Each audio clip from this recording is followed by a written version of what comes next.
2 veces. Da gibt es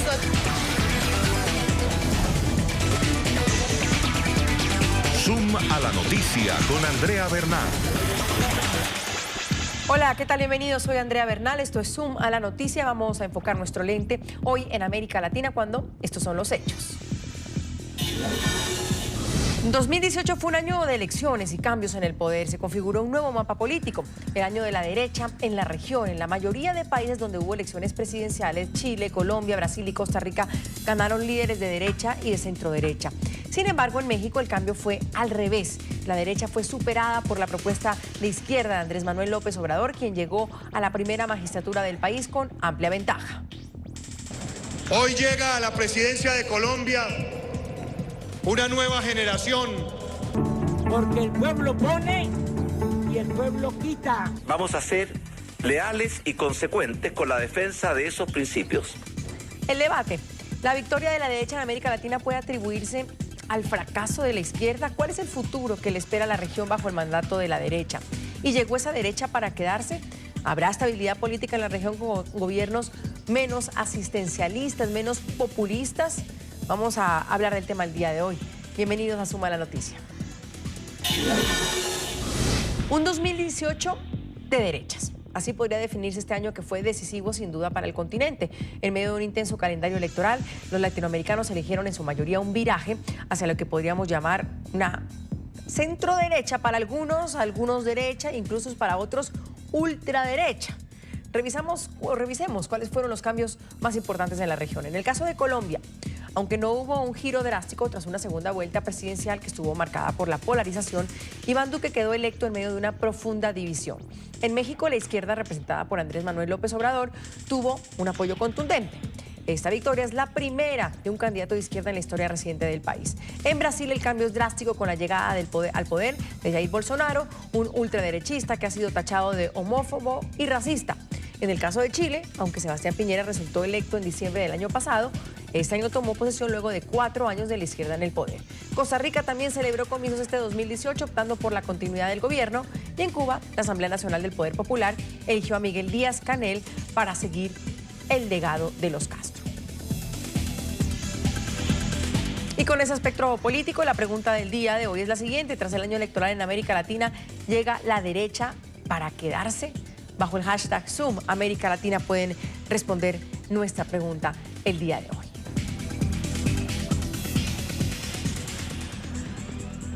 Ya abrimos el debate justamente. Jorge Galindo, sociólogo, columnista del diario El País de España, nos acompaña aquí en el Centro Internacional de Noticias. Jorge, bienvenido, gracias por estar con nosotros. Gracias a vosotros. Gracias, y también está con nosotros Sebastián Ramírez, él es consejero nacional del partido Morena, sociólogo, nos acompaña desde Ciudad de México. Sebastián, un abrazo, gracias por acompañarnos el día de hoy también.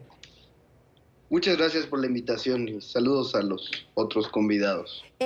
Podríamos empezar, Jorge, diciendo qué pasó en América Latina después de casi, no sé, 20 años del socialismo del siglo XXI que apareció o empezó como a invadir la región y muchos países se vieron impulsados por eso.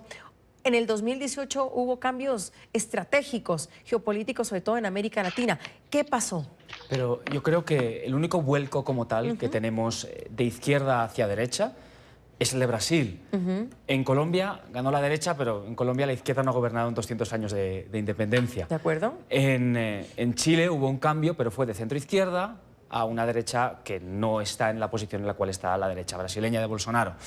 Y de hecho el otro gran país de Latinoamérica que tuvo un vuelco fue en la otra dirección. Yo creo que más bien lo que estamos viendo es un futuro un poco más mixto, un poco menos claro y un poco más quizás polarizado en la región comparado con el anterior. Yo creo que vamos a ver bastante polarización y bastante debate, no solo dentro de cada país, sino entre países, en el cual cada uno va a tirar hacia su lado y vamos a tener, digamos, unas fuerzas ideológicas bastante enfrentadas, porque Venezuela sigue bajo el poder de la izquierda chavista, y otras izquierdas de otro orden también están en el poder en Latinoamérica, y no se espera, por ejemplo, que Evo Morales vaya a perder el año que viene las elecciones en Bolivia, ni mucho menos. Entonces, digamos que tenemos un cierto equilibrio polarizado, por así decirlo. Sebastián, ¿usted está de acuerdo con eso? Que realmente pues, no hay mayores movimientos, salvo en México, por ejemplo, pero que lo que tenemos sí es un futuro más mixto, pero pese a que no hay tantos movimientos, la polarización sigue muy presente. Mira, Andrea, parcialmente coincidiría. Yo primero quisiera resaltar algo. Uno, resultó falso la tesis neoliberal de los años 90 del fin de las ideologías. Vivimos en un mundo en el que sigue habiendo ideologías, por lo menos ideas que inspiran a ciertos bloques políticos de la sociedad. Después, dicho esto, parecería la contradicción lo que voy a decir, pero pareciera que el eje que divide a nuestras sociedades ya no necesariamente es el de izquierda y derecha, sino yo más bien hablaría como globalizadores frente a regímenes populares. El caso de Brasil es excepcional porque ahí hay una extrañeza, que es que el principal competidor de la izquierda no pudo competir, es decir, Lula da Silva. Había una trampa de por medio que no le permitieron competir. Entonces, bueno, pues hay ahí un golpe autoritario de por medio, pero es verdad que hay una especie de populismo de derecha en el candidato Bolsonaro. El caso de Chile es excepcional también, porque son dos bloques políticos que en realidad desde la transición a la democracia se han venido compartiendo el poder, y el sistema político no permite mucha alternativa de esos bloques. De tal modo que a lo mejor, y ahí voy a otra tercera conclusión, a lo mejor es difícil leer a toda la región, a toda América Latina, de la misma manera en términos de política. No sé si necesariamente lo que sucede en un país es reflejo de un movimiento regional, ¿sí? O sea, que pudiéramos hablar como una dinámica política de América Pero podríamos Latina. decir que sí lo vimos en un momento, Jorge. En el ALBA, por ejemplo, había una dinámica del socialismo del siglo XXI que llegó con Hugo Chávez, con Rafael Correa, con los Kirchner, incluso más abajo del continente, con Bolivia, y que de repente cada uno fue tomando sus matices. Hubo un intento de coordinación encabezado, de hecho, por Hugo Chávez, pero efectivamente yo creo que no fue completamente exitoso, precisamente porque es verdad que, digamos que la idiosincrasia y las necesidades de cada país en Latinoamérica son bastante distintas. De todas maneras, a mí me gustaría retomar una cosa que ha dicho Sebastián. Sí, o sea, o una cosa o la otra, o tenemos un nuevo eje que es, digamos, la cuestión globalistas contra populistas o contra populares, o no lo tenemos, y por tanto cada país tiene su situación distinta. Y si tenemos ese nuevo eje, entonces habrá que considerar en qué se parecen Andrés Manuel López Obrador y Jair Bolsonaro. Pero hay titulares, por ejemplo... Sí. Adelante, Sebastián. Ahí yo te diría que Jair Bolsonaro en realidad es un globalista. ¿Quiénes fueron los más felices por la entrada de Bolsonaro al gobierno? Los mal llamados mercados internacionales. Es decir, en realidad Bolsonaro es la reacción de los mercados a un régimen popular como fue el de Lula, más allá de izquierda o de derecha. La verdad es que, a ver, el PT ahora asume ciertas posiciones en términos de homofobia, derechos de las mujeres, pero siendo honestos, no hubo una revolución en materia de aborto, matrimonio igualitario durante los gobiernos de Lula y Dilma, ¿me entiendes? Es decir, en realidad fue un gobierno más estatista que apostó menos a la globalización, y el de Bolsonaro es la apertura otra vez a los mercados internacionales. Pero es la apertura de bienes y servicios, pero no la apertura de movimiento de personas, y no la apertura de... Es verdad. Entonces, no, lo digo porque entonces tenemos que definir exactamente qué significa globalista. Porque si globalista solo significa apertura de mercados y no significa apertura de, digamos, derechos, por un lado, y de movimiento de personas, por otro, entonces el concepto de globalista no está tan claro. Porque entonces, ¿quién es realmente globalista? ¿Cuál sería un gobierno puramente de centro en Latinoamérica desde el punto de vista ideológico izquierda-derecha, y que además es plenamente globalista y plenamente aperturista en todos los frentes? En el frente de las mentes y los derechos, en el frente del movimiento de las personas y en el frente del movimiento de bienes y servicios. No sé si hay alguno. Ojo, Jorge. Lo que pasa es que en el caso de América, el neoliberalismo y los globalistas siempre promovieron el libre movimiento de capitales, de mercancías, pero nunca de las personas. El mejor ejemplo lo vivimos en México con el TLC. Creo que ahí la única excepcionalidad fue la Comunidad Europea, donde en toda la aspiración por los derechos humanos, etcétera, lograron conquistar ese tema. Pero eso no sucedió en ningún otro lugar del mundo con la globalización. Entonces, realmente no sé si habría que incorporarlo como un rasgo. Ahora, para que no nos enfrasquemos todavía y podamos abrir el tema a qué ha pasado en el 2018, porque hay titulares importantes que dicen Latinoamérica se hace de derechas. Y hay quienes preguntaban incluso, no solo de derechas, sino de ultraderechas, Jorge. ¿Qué reflexionaríamos frente a eso?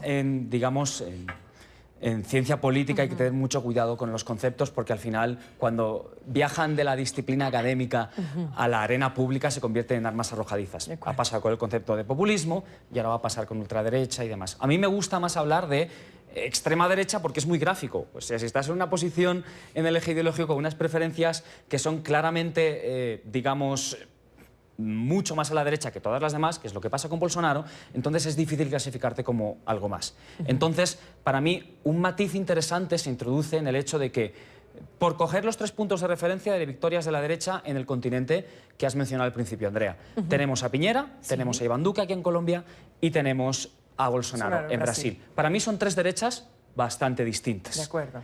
Y que incluso pueden ordenarse desde el centro derecha, que representaría Iván Duque, no necesariamente toda la coalición que le apoya, no necesariamente el Centro Democrático con Álvaro Uribe al frente, sino él como persona, a la derecha más tradicional latinoamericana, que es Piñera, que yo creo que se representa muy bien ahí, con una nueva derecha reaccionaria de cariz extremo en muchas cosas que representaría a Bolsonaro.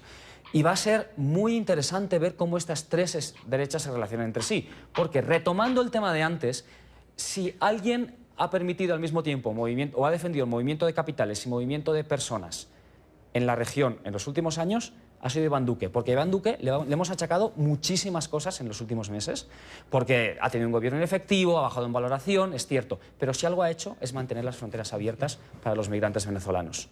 Entonces, realmente, en eso, Duque ha demostrado que está en la posición completamente globalista en todos los frentes, a diferencia de Bolsonaro y a diferencia de Piñera, quien ha tenido algunos comentarios con respecto a los venezolanos y demás que no han sido precisamente de apertura. Está con nosotros también Nicolás Márquez, él es analista político, autor del libro negro de la nueva izquierda. Nicolás, bienvenido, gracias por estar con nosotros. Aquí ya arrancamos el debate, pero en todo caso nos preguntábamos un poco cuál era el diagnóstico de lo que pasó o no pasó, porque aquí también decía uno de nuestros invitados, Jorge, pues que realmente el único cambio que él ve es el de México, pero en ese entorno político del 2018 hay titulares de prensa que dicen Latinoamérica se hace de derechas. ¿Usted está de acuerdo con eso? Muy buenas tardes y gracias por la conversación. Bueno, yo creo que después de una hegemonía bastante lamentable, que tenía sede en La Habana, sede en Caracas, después del proyecto imperialista y delincuencial de Hugo Chávez, de Fidel Castro, el Foro de San Pablo, en fin, toda esa podredumbre vinculada al narcotráfico, al totalitarismo y al crimen organizado, afortunadamente hay un giro hacia el centro en algunos lugares, caso de Piñera, que es un presidente de centro, quizás Iván Duque, y hay otros gobiernos que son, y el caso de Macri, y hay otros gobiernos que son ya del centro derecha o derecha, como el caso de Bolsonaro, el propio caso de Trump, bueno, que no sería Latinoamérica, pero forma parte del hemisferio, o el caso de Paraguay, donde también gobierna la derecha, en la muy buena elección que hizo Fabricio Alvarado en Costa Rica, en fin. Yo estoy muy contento de este giro que se viene dando y lamentablemente veo sectores progresistas que se alarman por declaraciones que hizo Bolsonaro y no se alarmaron cuando Ignacio Lula da Silva fue socio y cómplice del dictador eterno Fidel Castro, que nunca votó en los foros internacionales en contra de las violaciones a los derechos humanos. Entonces, Nicolás, y que además fueron socios hay de los quizás una gobiernos de primera Irán. diferencia. Usted dice del giro que se ha dado. ¿Usted sí siente que ha existido ese giro? ¿Perdón? ¿Usted sí siente que ha existido ese giro en la región? Hay un giro, claramente hay un giro. Solamente queda la dictadura de Nicolás Maduro, cuyas elecciones son una parodia, porque eso es una comedia, una caricatura, es una dictadura con un barniz apenas democrático, paródico. queda muy aislado Evo Morales con sus pretensiones de reelección indefinida, y luego la gran novedad sería México, digamos que quedaría posicionado a la izquierda, pero la realidad es que México, López Obrador ya llega con más de 70 años de edad, si bien tiene algunos personajes peligrosos que lo asesoran, como Paco Ignacio Taibo II, yo no creo que México haga ninguna revolución extraña, va a ser un gobierno de transición que no va a romper relaciones con Estados Unidos, ni mucho menos. México tiene un empresariado muy fuerte, muy pujante, así que no creo tampoco que, a pesar de lo que pasó en México, no creo que haya en absoluto un rebrote revolucionario hacia la izquierda, sino un gobierno de transición que lo presumo moderado. De todas formas, a mí me falta una dimensión en esta conversación. La principal preocupación, según cualquier encuesta en casi cualquiera de los grandes países latinoamericanos, es la corrupción. O sea, si ha habido un mecanismo que quizás ha definido el voto de castigo, tanto en México como en Brasil, como aquí en Colombia, ha sido la sensación y la postura anticorrupción, que ha castigado al gobierno de turno. Pero no hay que olvidar que la dimensión última, cuando aislamos las variables, es el sentimiento de cansancio y de agotamiento con la corrupción, independientemente de la ideología. Yo creo que, de hecho, si tuviese que utilizar un solo titular para definir el vuelco en Latinoamérica, sería un vuelco en contra de la corrupción. Y por eso están quienes están en el poder, Jorge. ¿Usted cree? Bueno, yo creo que hay una parte importante del ¿La gente sí en voto. América Latina logró castigar a los corruptos? A ver, la manera más rápida y más eficaz de castigar a un corrupto es sabiendo que va a perder tu voto. Mucho más que investigaciones judiciales, mucho más que cualquier manifestación en la calle, que también importa, ambas cosas importan, pero al final lo que más teme un corrupto es que lo saquen del poder. Entonces el mensaje más potente que se le puede mandar a un corrupto es que por eso puede perder las elecciones. De cualquier ideología que sea. De cualquier ideología que sea. Eso es lo que más va a temer. Y de hecho es probable que en algunas transiciones hacia regímenes autoritarios, como la que ha pasado en Venezuela en los últimos años, haya tenido más que ver esta cuestión, una cuestión de defenderse contra el castigo electoral por corrupción, que una cuestión ideológica. Porque dictaduras de izquierda y derecha hemos tenido en la historia de ambas en todo el mundo. Sebastián. A ver, yo matizaría algunas cosas y sumaría un problema a este tema de la corrupción. El primero es el tema de la seguridad. Yo creo que en todos nuestros países el tema de la seguridad, del narcotráfico, cada vez es más relevante, la violencia, las armas, y la verdad es que hasta ahora nadie ha sabido cómo resolverlo. Primer punto. Segundo punto. A mí hay una preocupación que tengo, más allá de izquierda o derecha, en que veo a algunos gobiernos politizando demasiado el tema de la justicia. Es el caso, por supuesto, de Brasil y de Argentina, con Mauricio Macri haciendo una persecución política, utilizando a la justicia para perseguir políticamente a Cristina Fernández de Kirchner.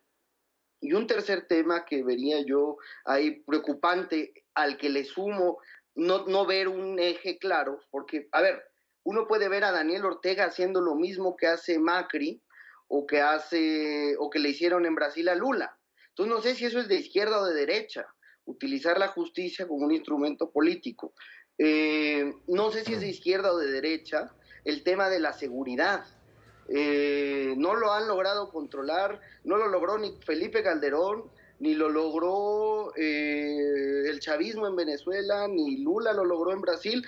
La verdad es que es un tema que no podemos resolver y que es una gran preocupación para nuestras sociedades. Y lo tercero que veo es que no veo en la derecha una salida. No los veo con un proyecto económico después del neoliberalismo. Es decir, las mismas soluciones de los años 90, quizá algunos ya pasaron, algunos países ya pasaron por gobiernos progresistas o populares, regresa a la derecha, y la derecha no necesariamente está tampoco sabiendo resolver los problemas económicos de sus países. Bueno, ese es el ejemplo sí. de Mauricio Macri o del propio Brasil con Temer y luego Bolsonaro. De tal modo que los grandes problemas de nuestra región, corrupción, violencia, economía, no necesariamente están encontrando soluciones a partir de si eres revolucionario o de derecha. Yo lo plantearía a la mesa.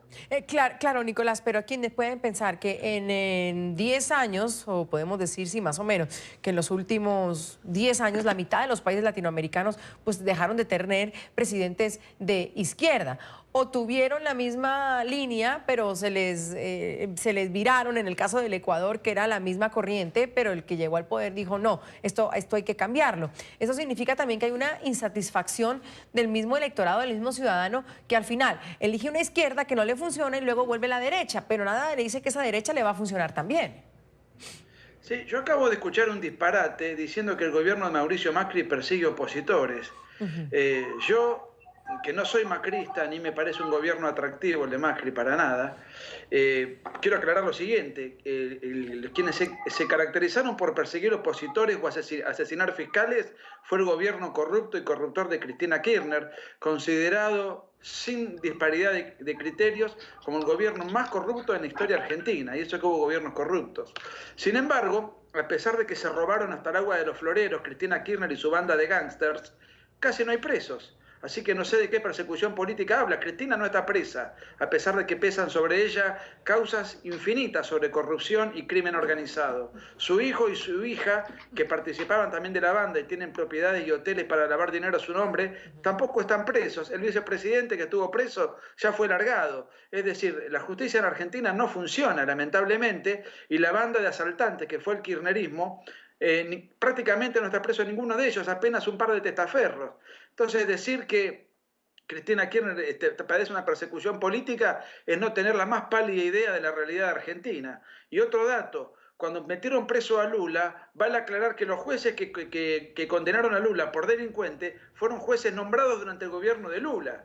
No fueron jueces puestos por la derecha, sino jueces nombrados durante el gobierno de Lula. Sí. Ninguna duda cabe que el socialismo del siglo XXI y todos los países de su órbita han sido verdaderos crápulas que se dedicaron a robar cada uno de sus respectivos países, que se dedicaron al narcotráfico. Venezuela es el segundo exportador de cocaína después de las FARC en Colombia. Que la FARC operaban con la complicidad del dictador Hugo Chávez y después del dictador Maduro.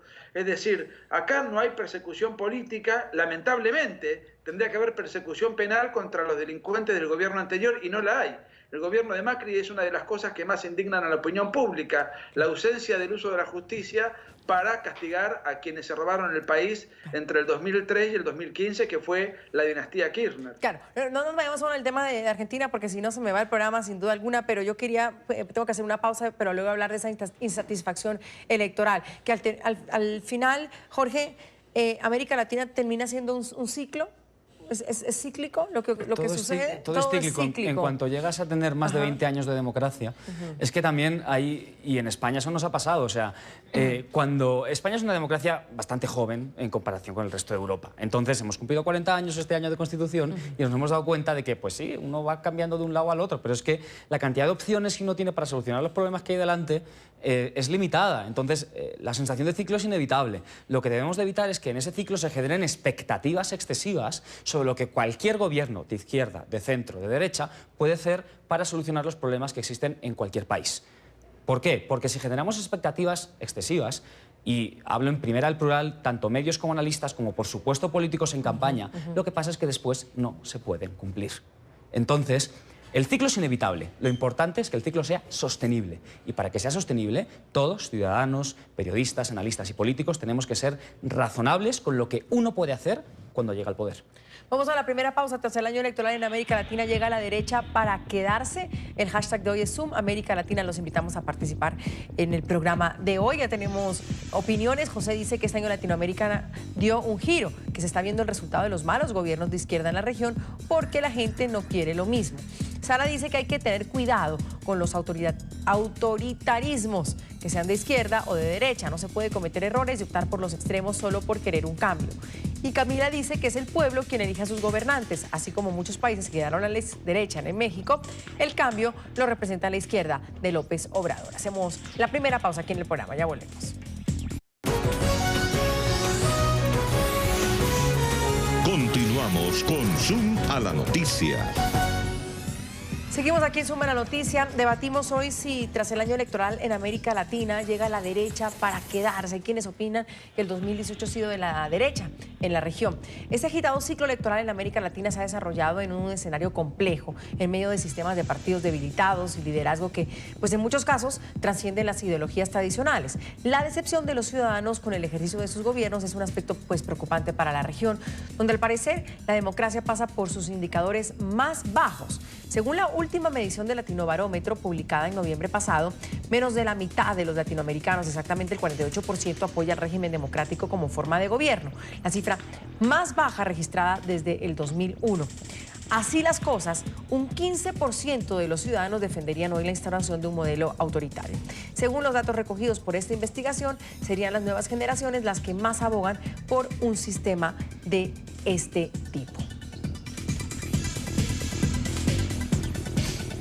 Sebastián, quizás también es importante medir el tema de la democracia en América Latina, porque siempre hemos hablado que hay democracia, que aquí no hay dictaduras en la región, luego incluso cuando llega el socialismo del siglo XXI, que empieza a apropiarse de instituciones y a ganar elecciones, y esa era la bandera de esos partidos políticos, decir, es que estamos ganando las elecciones y lo demostramos en las urnas. ¿Cómo podemos medir esa democracia hoy por hoy en la región, Sebastián? Bueno, es que, a ver, ¿por qué suceden ciertos procesos de debilitamiento de ciertas instituciones democráticas? Tiene que ver con la asfixia. Ahorita yo escuchaba a Jorge decir que no debemos nunca tener grandes expectativas. Prácticamente que los gobiernos se deben de mover en un espectro ideológico muy limitado. No, yo no he dicho eso. Yo creo que yo no he hablado de ideología, lo digo por aclarar. Yo no he dicho que debemos movernos en un espectro ideológico limitado. He dicho que no debemos generar expectativas ni en un extremo ni en el otro, ni tampoco en el centro. En ninguno de los tres frentes. Pero entonces si la política no va a generar expectativas, pero si la política no va a generar expectativas, entonces la política está muerta. Perdón, pero esa fue la mentalidad fundamental de los partidos liberales. Y si la genera demasiado, está muerta igual. Que han matado a la democracia en Europa. Eso fue lo que mató al PSOE y al PP. Eso es lo que mató al sistema de partidos en Europa. El PSOE es el partido con más votos en España ahora mismo y el PP también. O sea, para estar muertos están bastante bien. Digo, digo por relativizar un poco las afirmaciones y hacer que tengan consistencia con lo que dicen los datos. Porque si no vemos que hay una crisis de los sistemas políticos liberales en Europa, pues ahora entiendo por qué están así. Hay una inmensa desafección con la democracia y con las instituciones, y tiene que ver con esta idea de asfixiar a la democracia. ¿Por qué? Porque hay una visión ultraliberal de la democracia que busca reducirla a procedimientos. Yo creo que justo la democracia debe tener ese contenido de generar expectativas. Claro, que las instituciones sean capaces de regular los conflictos y de moderar las expectativas. Pero lo que mata a las democracias es cuando se vuelven estrictamente procedimentales. Siempre se habla de que si fueron buenos o malos los gobiernos de centro izquierda en América Latina. Yo les diría, pero por Dios, recordemos a qué nivel de asfixia llegaron las democracias liberales en nuestra región. ¿Qué es lo que hoy le pasa a Europa? ¿Qué es lo que hoy le pasa a Estados Unidos? No había distinción entre el Partido Republicano y el Partido Demócrata. De tal forma que lo que veo es que este vuelco hacia la derecha, que en realidad yo creo es un vuelco autoritario, va a producir más frustración, porque regreso al principio. Interesante, ¿por qué un vuelco autoritario? Me llama la atención eso. ¿A qué llama un vuelco autoritario? Porque por más que el señor Nicolás venga a hacer propaganda, hay persecución política, hay uso político de la justicia en Argentina. Por más que haga propaganda el señor Nicolás, lo mismo en Brasil. Y lo más importante, ¿por qué? Porque no hay una oferta política para resolver a los grandes problemas de nuestra región.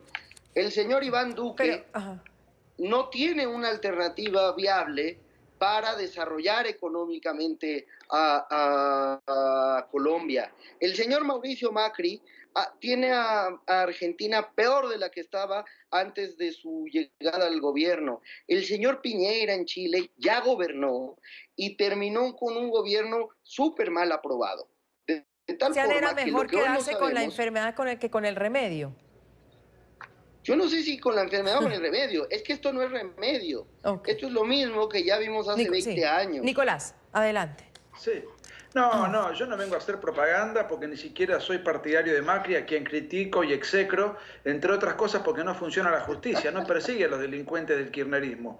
Por eso me siento realmente casi, me parece un chiste, una broma de mal gusto que digan que en Argentina hay persecución política cuando todos los delincuentes de izquierda con el kirchnerismo a la cabeza que se robaron el país, ninguno está preso. Y sino que el señor que dice que en Argentina hay persecución política me nombre una sola persona que esté presa, no me la va a poder nombrar. Pone de manifiesto que es un mentiroso. Acá ocurre lo siguiente. Como la socialdemocracia y el centro derecha tradicional, y en esto sí coincido, eran dos sectores ideológicos en Occidente que se parecían mucho entre sí y eran elecciones sumamente aburridas, porque lamentablemente el centro derecha cedió a la agenda cultural progresista, entonces en todo el hemisferio, en Europa y en América Latina, aparece lo que se conoce como una derecha alternativa. Recién se mencionó el caso de España, bueno, apareció Vox, con una explosión de votos que era inesperada. Donald Trump también es un emergente de la nueva derecha y también lo es el caso de Bolsonaro en Brasil. En la Argentina, por ejemplo, aparece un emergente de la nueva derecha que es Alfredo Olmedo y que viene cosechando muchos votos y va a ser un dolor de cabeza para Macri, porque lamentablemente el centro derecha en estos últimos años le ha cedido y concedido a la izquierda toda su agenda cultural globalista. Y como la izquierda, el centro izquierda, a su vez, acepta la propiedad privada y ciertas formas de economía de mercado, las elecciones se han tornado terriblemente aburridas. Yo en eso coincido, no recuerdo cuál de los contertulios lo dijo, pero eso es cierto. Por eso aparece en escena en Europa y en América Latina una derecha alternativa vigorosa que viene capitalizando un descontento popular creciente. De manera tal que el escenario para mí es auspicioso, gratificante e interesante. Sí, Jorge. A mí lo que me llama la atención es que, quiero decir, mis dos contertulios, que yo creo que a estas alturas es obvio que están en ciertas posiciones ideológicas, y no sorprenderá a nadie que esté viendo esto que lo diga así, insisten en el hecho de que sí, la cosa se ha vuelto aburrida porque estaba demasiado al centro. Sin embargo, ignoran el hecho de que la mayor esperanza del centro político en el mundo entero ha pasado por exactamente el mismo proceso de generación de expectativas y decepción, que es Emmanuel Macron. Y AMLO no se va a librar, Bolsonaro no se va a librar, igual que Macron tampoco se ha librado. Nadie se libra. E insisto, no es una cuestión de parecidos ideológicos, es una cuestión de medir las expectativas y no tomar al votante, al espectador, al elector, por idiota.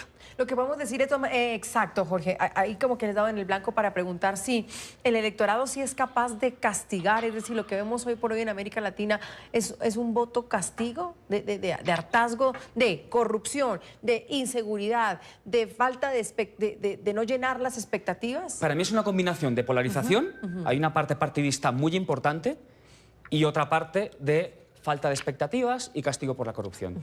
En ciencia política siempre nos referimos a que la gente vota por muchísimas razones. Sí. Al final no hay nada tan complejo como decidir el voto. Uno necesita muchísima información. Cualquier votante, el más informado, el menos informado, necesita meter todas sus esperanzas, todos sus miedos, todos sus prejuicios y todas sus perspectivas sobre él, sobre su familia, sobre su comunidad, en una papeleta, en una urna. O sea, es increíble el peso que tiene algo como el voto.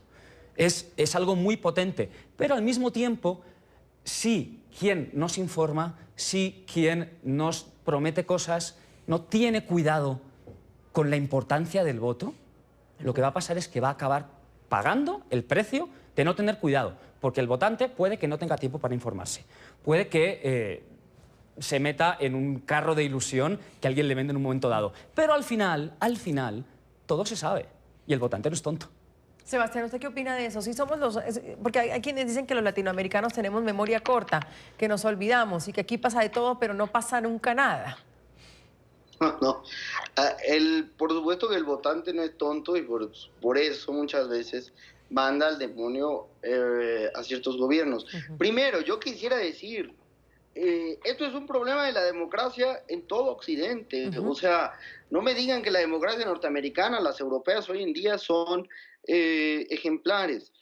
Coincido con el tema de que los polos se terminaron pareciendo demasiado, pero lo fundamental es que sigue habiendo ahí ciertos conflictos en nuestra sociedad que no se terminan de resolver.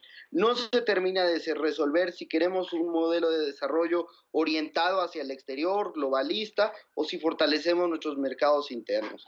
No se termina de resolver cómo pensamos las democracias. Hay quien piensa las democracias solo como procedimientos. Para mí por eso se vuelven tan aburridas. Y hay quienes pensamos a la democracia como movilización, participación, como la llegada de los excluidos de siempre al poder. Bueno, estos grandes problemas de nuestra sociedad no se terminan de resolver. Probablemente ahorita algunas sociedades decidieron irse más a la derecha, otras decidirán irse más a la izquierda, pero creo que mientras estén esos conflictos, habrá quien las represente políticamente. Claro, salvo que te suceda como en Estados Unidos, donde ya los partidos políticos tradicionales no representaban a esos grandes problemas de la sociedad y pues termina apareciendo Trump o el caso de Macron, que es una especie de solución temporal de las élites, pero que en la próxima elección vamos a ver volar en pedazos a la democracia francesa, desgraciadamente. Pero a mí, claro, lo que me gusta de esto, de esta discusión ahora mismo, es que estamos aceptando que el conflicto es inevitable para cualquier sociedad humana. Entonces, como el conflicto es inevitable, por eso los que defendemos, y ahí sí yo me pongo la camiseta de democracia no liberal, pluralista. Defendemos el pluralismo por encima de todas las cosas, que también incluye la inclusión de los que se sentían fuera, por supuesto, tanto de un lado como del otro ideológico y de un lado como del otro de la estructura social. Defendemos la democracia pluralista precisamente porque, aunque tenemos un 52% de los latinoamericanos y más o menos la misma cantidad de europeos que ahora mismo no creen del todo en la democracia pluralista, la verdad es que no tenemos ningún sistema mejor. No conocemos ningún sistema mejor ahora mismo para incluir todas las voces, más o menos como está pasando en realidad en este debate, que como hemos visto está siendo bien plural. Nicolás, si vemos que la conclusión puede llevarnos a lo que usted decía, este vuelco, pese a que pues Jorge dice que no lo ve tan claro y Sebastián habla de un vuelco autoritario más bien, y ha pasado que casi una década, dos décadas para que exista este vuelco. ¿Cuál es la oportunidad o cuál es el tiempo que un electorado en América Latina le dice al que llega al poder para decirle, usted tiene tiempo para hacer esto y si no será castigado? Es decir, cuando dice Jorge que esto es cíclico, ¿cuándo veremos ese próximo ciclo? ¿De qué estamos hablando? Mire, ¿Cuál es el tiempo, el timing que tienen para hacerlo, pues al menos bien? Mire, yo recién escuché por ahí que el pueblo no es tonto, yo no coincido. El pueblo se equivoca muchas veces, es falible. El pueblo está conformado por la suma de las individualidades. Todos tenemos la naturaleza caída, todos nos podemos equivocar y la gente muchas veces ha votado gobiernos desastrosos. Desde Hitler, Mussolini, Salvador Allende o Perón en Argentina. Y además uno se pregunta si en América Latina realmente hay un voto de opinión, Nicolás. Yo coincido en algunas cosas que se dijeron, como por ejemplo que hay un hartazgo por la corrupción. En el caso de Argentina, la corrupción fue tal que Macri no ganó por mérito propio, sino por el hartazgo de la corrupción que se veía, que se estaba llevando adelante. Y yo creo, inclusive, yéndonos para el otro lugar del hemisferio, que López Obrador también ganó porque la gente se cansó del PRI y se cansó del PAN pero ese es un excelente punto, pero yo no sé, a mí me parece peligroso cuando lo escucho y lo veo, porque entonces, como usted dice, el candidato que llega no está ganando por méritos propios, sino por votar contra de, entonces no se le está mirando que... México eso es falso, te lo dicen todas las encuestas. O sea, ¿usted sí cree que López Obrador gana por mérito propio, no es por el hartazgo de tener al PAN y al PRI en el gobierno tantos años? No lo digo yo, lo dicen las encuestas que decían que la mayor parte de la gente votaba por esperanza. No, la esperanza es un concepto vago, igual que lo es el hartazgo. Quiero decir, es que aquí... Entonces tampoco decimos que la gente vote por enojo, ¿no? O sea, no, y el hartazgo también lo es. O sea, mi punto es el siguiente. Es que al final... la diferencia entre votar por esperanza o votar por hartazgo es pequeña. Lo que sabemos, desde el punto de vista de la ciencia política, es que votamos por aquello que está menos lejos de donde nosotros estamos y donde nosotros nos proyectamos. La democracia siempre es una negociación con uno mismo también, porque siempre tenemos que llegar a la paz con el hecho de que no hay ningún candidato perfecto. No lo hay en México, no lo hay en España, no lo había en Estados Unidos con Kennedy ni con Obama y no lo habrá nunca. Por eso hago tanto hincapié en el tema de las expectativas, porque ya lo hacemos cuando votamos, ya decimos, bueno, este me promete esto, yo no le creo del todo, pero es que este otro es un poco peor. Entonces siempre están ambos elementos en tensión dentro de uno mismo cuando uno mete la papeleta en la urna. Y yo creo que estaría bien que lo tuviésemos en cuenta y que quedase reflejado a la hora de, digamos, interpretar lo que hacen los votantes cuando ponen la papeleta en la urna, en lugar de intentar hacer grandes interpretaciones y grandes relatos que son, igual que los políticos simplistas, que los hay de todos los colores, de izquierda, de derecha y de centro, soluciones simples a lo que tenemos ahora mismo en cualquier lugar del mundo, que son problemas complejos. Otra pausa. Preguntamos hoy si tras el año electoral en América Latina llega la derecha y llega para quedarse. ¿Qué piensa usted? El hashtag de hoy es Suma América Latina. Lady dice que la izquierda ya tuvo su momento y todos terminaron siendo corruptos. Lula en Brasil, Correa en Ecuador, los Kirchner en Argentina. Ahora le toca a la derecha. Sergio comenta que no se trata de izquierda o de derecha, se trata de una lucha contra la corrupción y en México el gobierno de Peña Nieto terminó siendo el más corrupto. Por eso en México llegó para quedarse la izquierda. Y Luis dice que la derecha llegó para enmendar los errores de la izquierda. Dependerá del éxito en cada país si se queda o no. Hacemos otra pausa, ya volvemos. Continuamos con Zoom a la noticia. Seguimos aquí en Suma la Noticia. Hoy hablamos si el 2018 fue un año de derechas para América Latina y si tras ese año electoral en América Latina llega esta derecha para quedarse, ¿sí o no? Es lo que estamos diciendo hoy con nuestro hashtag Zoom América Latina. En todo caso, Jorge, entre esta discusión de hace 20 años el socialismo del siglo XXI, llega a la derecha, en algunos países se mantiene, etcétera, etcétera. Perdón, voy con Nicolás primero, que me estaba pidiendo la palabra. Nicolás, ¿a qué se debe esta polarización de la que hemos visto o se siente que es mucho más profunda que incluso cuando había estos gobiernos que tenían un discurso, pues para algunos populista, que llegaron también como unos salvadores de lo que no pudo hacer la derecha anteriormente? ¿Por qué hoy por hoy en los países de América Latina se siente una polarización quizás, o puedo estar equivocada, ¿no?, mucho más profunda que antes? Yo lo atribuiría a dos o tres elementos fundamentales. Primero, que son gobiernos que gobernaron muchos años, casi 20 años algunos de ellos. Por ejemplo, el chavismo lleva 19 años en el poder. El kirchnerismo fue el gobierno más largo de la historia argentina, 12 años y fracción. Evo Morales asumió en el 2005 y ahora va por no sé qué otra reelección y una nueva reforma constitucional. Estamos en el 2018. Y así sucesivamente. Y eso va dejando una sensación de hartazgo en la población, a lo que hay que sumarle que fueron gobiernos, los del socialismo del siglo XXI, signados por el caciquismo y el caudillismo. Eso también genera una sensación de hartazgo para los sectores opositores. Y después hay un tercer factor. Fueron gobiernos con pretensión hegemónica que hicieron uso y abuso de la propaganda. Entonces esa propaganda tan agobiante, tan asfixiante, colocada en todos los rincones del país, que se entromete incluso hasta en la vida privada de las personas. Uno no podía mirar ni siquiera un partido de fútbol que te atosigaban con propaganda proselitista, satanizando opositores y haciendo autoelogio del gobierno de turno. Llega un momento en el cual la polarización es inevitable. Si los gobiernos del socialismo del siglo XXI hubiesen sido moderados, democráticos y republicanos, seguramente hoy la derecha sería una derecha más apaciguada. Yo creo que es el principio de acción y reacción lo que está jugando acá. Hubo gobiernos de izquierda en Latinoamérica que no solo no dañaron las instituciones, sino que bajo su gobierno se podría argumentar que mejoraron.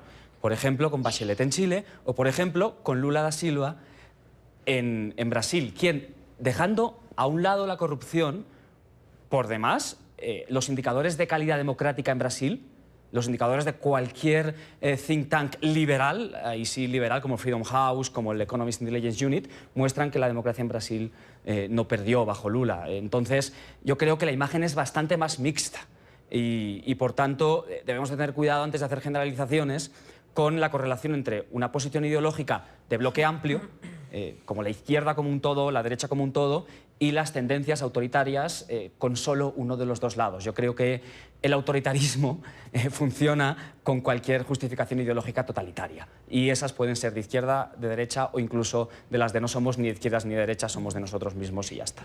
Hablando de la polarización, para no salirnos del tema, ¿a qué se la debe, Jorge? Sí. Brasil tiene un presidente preso. Yo quisiera ir Nicolás y Sebastián. Y una presidente destituida por delincuente. Sí, pero yo estoy hablando de los indicadores. Hay una buena calidad institucional, al contrario.